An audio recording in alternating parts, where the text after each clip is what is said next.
There is something worth mentioning related to the direction of the motor.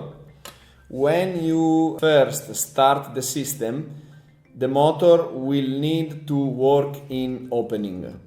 For example, we switch off the system, we switch on the system again, we start the system.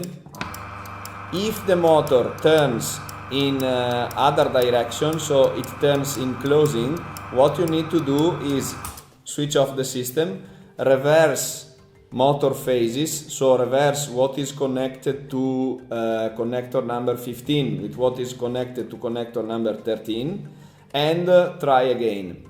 After that, you need also to replace opening limit switch with closing limit switch and swap it upside down. So after swapping motor cables and the two limit switch cables, you will start again the system. If the system starts in opening, then all the connections of the motor and the limit switch are proper, and you can go ahead with following functions.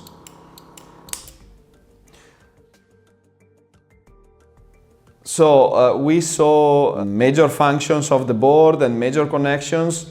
It is worth mentioning also that the board has a connector for electric clock and a connector for a smart module that allow the board to have some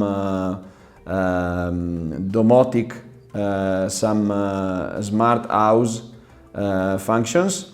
There is an optional PCB that can be connected there.